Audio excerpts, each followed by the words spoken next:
আসসালামু আলাইকুম। আশা করি সবাই ভালো আছেন। It's me Ashraful Islam Lalon Italy page এবং ইউটিউব চ্যানেল যে যেখান থেকে দেখছেন সবাইকে আন্তরিক ভালোবাসা ও অভিনন্দন। যারা ফেসবুকে থেকে দেখছেন ফেসবুক পেজটি লাইক ফলো শেয়ার দিয়ে এবং ইউটিউব চ্যানেলটি সাবস্ক্রাইব করে পাশে থাকুন, ধন্যবাদ।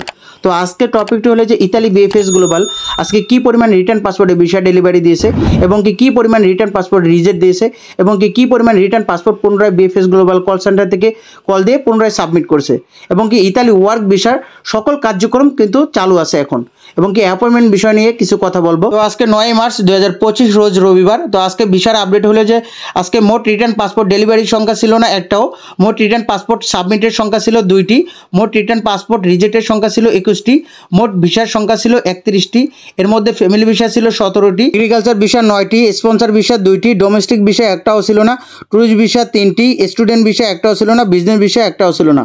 তো এর মধ্যে চট্টগ্রাম থেকে এক মালিকের 4 ভাই রাগোসা শহরে তাদের জমা ছিল, তো ওনারা আজকে ভিসা কালেক্ট করছে এবং কি সিলেট থেকে এক মালিকের 3 জন ওনাদের জমা ছিল 1 অক্টোবর 2023 সালে জমা ছিল, ওনারা রিটার্ন পাসপোর্ট আনছিল, তো আজকে ভিসা কালেক্ট করছে। তো আসলে কম বেশি ভিসা হইতেছে, তো ওইরকমভাবে ভিসা হইতেছে না। তবে আজকে 2 ভাই নতুন অ্যাপয়েন্টমেন্ট পেয়ে ঢাকা বিএফএস গ্লোবালে আজকে জমা দিয়েছে। তো ওনাদের অ্যাপয়েন্টমেন্টের মেল আসছিল 5 তারিখ, যেটা হলো বুধবার, বৃহস্পতিবার জমা দেওয়ার জন্য 6 তারিখ। তো 6 তারিখে ওনারা ডকুমেন্টগুলো সব কালেক্ট করতে পারে নাই। তো একটা জিনিস লক্ষ্য করছি যে এখন যারা নতুন অ্যাপয়েন্টমেন্ট পাইতেছে তো তাদের কিন্তু মেলের মাধ্যমে জানাইতেছে যে আপনার এমুক দিন অ্যাপয়েন্টমেন্ট, কিন্তু দেখা যাইতেছে যে মাঝে একদিন বা আপনার কেউ একদিন গ্যাপ পায় বা 2 দিন গ্যাপ পায়, অনেকে আবারও পরের দিনই কিন্তু জমা দিতে বলে।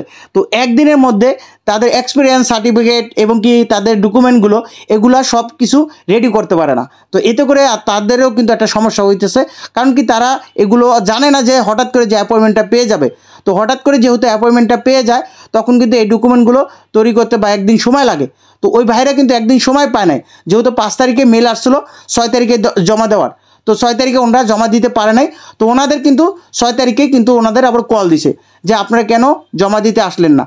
কারণ কি দেখেন, আমার কথা হলো কি যারা এখন পাসপোর্টগুলো সাবমিট করতে বলতেছে যে ইতালি পেপুত্তরা থেকে যাচাই বাছাই করে 100% ভিসা পাওয়ার যোগ্য মনে হয়েছে, তখনই কিন্তু তারা অ্যাপয়েন্টমেন্টের জন্য মেল দেয় যে আপনি এই তারিখে জমা দেন। তো এটা বুঝবেন যে আপনার ভিসাটা 100% হয়ে গেছে অলরেডি, আপনি জাস্ট জমাটা দিলেই ভিসা পেয়ে গেছেন। তো এখন আপনি তাদের দায়িত্ব মনে করেন আপনার ভিসাটা দেওয়া। এখন আপনাকে যেমনি হোক তারা আপনার পাসপোর্টটা জমা দিয়ে ভিসা দিয়ে দিবে। দেখেন 6 তারিখে 5 তারিখে মেল দেওয়ার পর মানে 6 তারিখে জমা দেওয়ার, তো জমা দিতে যায় না, কিন্তু সাথে সাথে ওই 6 তারিখে আবার ফোন দিছে যে আজকে যেহেতু 6 তারিখে যাদের অ্যাপয়েন্টমেন্ট ছিল তাদের মধ্যে একজন মিস্টেক, তো তাকে ফোন দিয়ে আবারও বলছে যে এরকম আপনার আসে নাকি। তো সে বলছিল যে ডকুমেন্ট আমি ওরকমভাবে তৈরি করতে পারি নাই, যেগুলো আমার কাছে ছিল না কিছু কিছু ডকুমেন্ট। তো উনি রেডি করে বলছে যে যেহেতু বৃহস্পতিবার আজকে, তো শুক্র শনি তো বন্ধ থাকে, রবিবার আপনারা জমা দিয়ে দিন। তো আজকে 9 তারিখ 9 মার্চ, তো আজকে কিন্তু ওনারা জমা দিয়ে আসছে 2 জন। তো ওনারা 2 জনই কিন্তু রাগোসা শহর ছিল। তো আপনাদেরকে একটা কথা বলতে চাই যে আপনাদের যারা অ্যাপয়েন্টমেন্টের জন্য মেল করেছেন, তো আপনাদের এক্সপিরিয়েন্স সার্টিফিকেটগুলো এগুলো আপনারা একটু রেডি করে রাখবেন। আপনাদের যখন তখন কিন্তু অ্যাপয়েন্টমেন্টের জন্য মেল এসে পড়তে পারে। তো দেখা যেতেছে একদিনও সময় না পাইতে পারেন। ধরেন আজকে রবিবার, তো আজকে যদি আপনি অ্যাপয়েন্টমেন্টের জন্য মেল পান যে আগামীকাল 10 তারিখ আপনি অ্যাপয়েন্টমেন্টের জন্য মেল পাইছে জমা দিবেন, তো দেখেন আজকে অ্যাপয়েন্টমেন্টের জন্য মেল পাইলেন, তো কালকে জমা দেওয়া লাগবে। তো আজকে রাত্রের মধ্যে বা এক্সপিরিয়েন্স সার্টিফিকেট এগুলো আপনি কীভাবে জোগাড় করবেন? তো এই জন্যই বলবো যে আপনাদের এক্সপিরিয়েন্স সার্টিফিকেট এগুলো আপনারা একটু রেডিমেডি করে রাখবেন, তাহলে কিন্তু আপনারা ওই যে যখন অ্যাপয়েন্টমেন্টের জন্য মেল পাবেন দ্রুত কিন্তু জমা দিতে পারবেন। তো আসলে এটা আবার অনেকে অবিশ্বাসের কিছু, এখানে অবিশ্বাসের কিছু নাই। আপনাদেরকে স্পষ্টভাবে একটা কথা বলে রাখি যে ইতালি ওয়ার্ক ভিসার সকল কার্যক্রম চালু আছে। তারা স্থগিত বইলা মানুষের মধ্যে ভুলভ্রান্তি ছড়ায়। তারা দেখেন নোটিশের মধ্যে লেখছে, কিন্তু আপনারা বোঝেন না।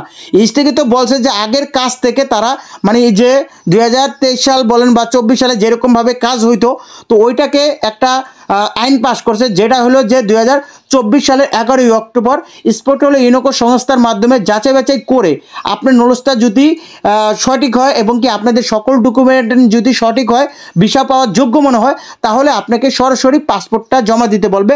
যারা রিটার্ন পাসপোর্ট আনছে, যারা স্ক্যান কপি জমা দিয়েছেন, তো আপনাদেরটাও সেম ওই স্পোর্টল ইউনোকো সংস্থার মাধ্যমে যাচাই বাছাই করে যদি ভিসা পাওয়ার যোগ্য মনে হয়, তাহলে আপনাকে সরাসরি মেন পাসপোর্টটা জমা দিতে বলবে।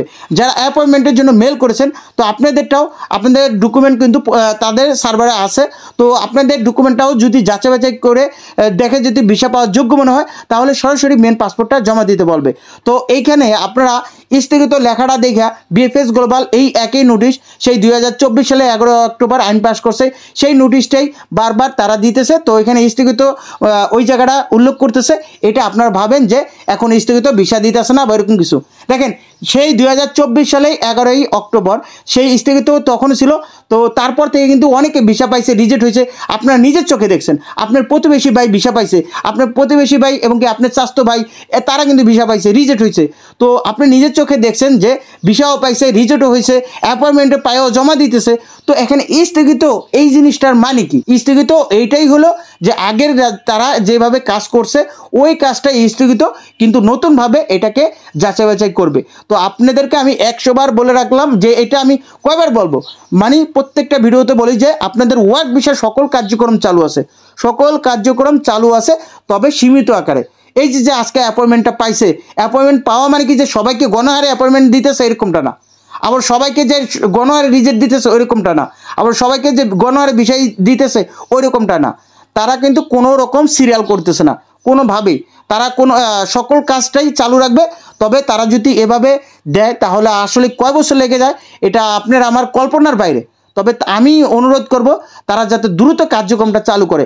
এই যে আজকে অ্যাপয়েন্টমেন্ট পাইলো 2 জন, দেখেন সর্বোচ্চ 2 জন বা আরও 2 জন পাক, যাদের হয়তো আমরা দেখি না, 2 জন পাক, এই 2 জন মোট 4 জন, এই 4 জন যদি আজকে অ্যাপয়েন্টমেন্ট পায় প্রত্যেক দিন, এই 4 জন 2 জন, আবার রিটার্ন পাসপোর্টে ধরেন আজকে সাবমিট এই যে 2 জন দেখলাম বা 3 জন দেখলাম, এই যে 10 জন 12 জন, এইগুলো কোনো হিসাব না। যেভাবে তারা রিটার্ন পাসপোর্টগুলো দিছে, ডেলিভারি দিছে, ওইভাবে যদি তারা এখন নিষ্পত্তি না দেয় দ্রুত, তাহলে যে এই মানুষগুলা 1.5 বছর ধরে ভুগতেছে, 2 বছর ধরে ভুগতেছে ইতালি করতে করতে, তো আসলে দিন যাবে ভুক্তভোগীর সংখ্যা বাড়বে। তো এখানে আরেকটি বিষয় হলো যে 2023 সাল রেখে 2024 সালের স্ক্যান কপির মধ্যে ওই ভিসাগুলো বেশি দিতেছে। বেশি বলতে যে গণহারে ওরকম না, মানে ওই যে আপনি ধরেন 10টার মধ্যে 10টা ভিসা দিলে স্ক্যান কপি ধরেন 7টা, ওই যে আপনার 2023 সালের মনে করেন আবারও 3টা, তো ওইরকমভাবে তারা কিন্তু মিলাই দিতেছে।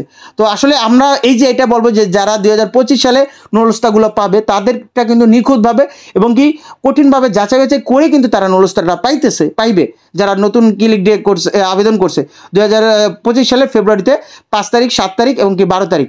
5 তারিখ ছিল আপনার হলো স্পন্সার, 7 তারিখ ছিল ডোমেস্টিক এবং কি 12 তারিখ ছিল এগ্রিকালচার। তো তারা কিন্তু নুলস্তা পাওয়া শুরু করলে তখন আবার দেখবেন যে বৈষম্যের শিকার হবেন কারা, যারা 25 সালে বা 24 সালে অ্যাপয়েন্টমেন্টের জন্য মেল করে রাখছেন। তো এইরকমই যেমন এখন 23 সালেরগুলা ওরকমভাবে কাজ করে না, তো 24 সালেরগুলা কিছু করলেও করে, তো আবারও আপনারা যারা অ্যাপয়েন্টমেন্টের জন্য মেল করছেন আপনারা আবারও দেখা যাবে আপনাদের কাজটা করবেন, আবার 25 সালের যারা নতুন নুলস্তা পাবে তাদের কিন্তু বিষয় অল্প সময়ের মধ্যে হয়ে যাবে, তো তাদের কাজগুলো করবে। তো এই যে তারা কিন্তু দিন যাইতেছে ভুক্তভোগীর সংখ্যা বাড়াইতেছে। তো সর্বশেষ যেটা বলবো যে আমরা চাই একটা সমাধান, সবাই সকল ভুক্তভোগী এখন আর তাদের কোনো যে অপেক্ষা জিনিসটা তাদের শেখানোর দরকার নেই, যে অপেক্ষা কী জিনিস এটা তারা সবাই বোঝে। তো এইটা বলবো যে অ্যাপয়েন্টমেন্টও চালু আছে, স্ক্যান কপি যারা জমাইছে তাদেরও ভিসা বা রিজেক্টের এই অপশনটাও চালু আছে, এবং কি রিটার্ন পাসপোর্ট যারা আনছে তাদের যে ভিসা বা রিজেক্ট এই অপশনটাও চালু আছে। তবে আপনাদেরকে আরেকটা কথা বলবো যে ভিসাগুলো পাইতেছে তো কিছু কিছু শহর, যেটা হলো যে রাগুসা, পালেরমো, সিসিলিয়া, সিএনএ, ভেনিস, তো এই যে কিছু কিছু শহরগুলো, এই শহরগুলো থেকে রিটার্ন পাসপোর্টে ভিসা পাইতেছে এবং কি স্ক্যান কপিরও ভিসা পাইতেছে, এবং কি আরেকটা হলো যে অ্যাপয়েন্টমেন্টের জন্য যারা মেল করছে এই শহর থেকেই কিন্তু অ্যাপয়েন্টমেন্ট পাইতেছে, এই শহর থেকেই ভিসা পাইতেছে।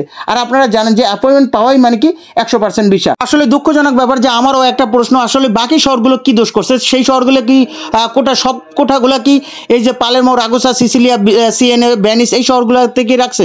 বাকি শহরগুলো কি দোষ করছে? তো আসলে আপনারাও হতাশ হবেন না, আপনাদেরও একটা সমাধান আসবে আশা করি। আসলে রোজার মাসটা দেখেন, এটাই বলবো যে রোজার পর দেখেন যদি তারা এরকমভাবে কাজ করে তাহলে সবাই মিলে একটা উদ্যোগ নেবেন। আমি মনে করি এখানে কোনো ভেদাভেদ রাখার দরকার নেই, অ্যাপয়েন্টমেন্ট ভুক্তভোগী বলেন বা রিটার্ন পাসপোর্ট বলেন বা স্ক্যান কপি বলেন, সবাই মিলে একটা সমাধান চাই। সবাই কিন্তু ভুক্তভোগী। এখন স্ক্যান কপি বা রিটার্ন পাসপোর্ট বা এই যে অ্যাপয়েন্টমেন্টের জন্য মেল করছেন কেউ বলতে পারবেন না যে ভুক্তভোগী না, প্রত্যেকেই কিন্তু আপনারা ভুক্তভোগী। তো এটাই বলবো যে সবাই মিলে একটা সিদ্ধান্ত নিলে এটা যে কোনো কাজ ভালো হয়। তো এতক্ষণ সাথে থেকে ভিডিওটি দেখার জন্য আপনাদেরকে অসংখ্য ধন্যবাদ। আপনারা সুস্থ থাকুন, ভালো থাকুন, আল্লাহ হাফেজ, আসসালামু আলাইকুম।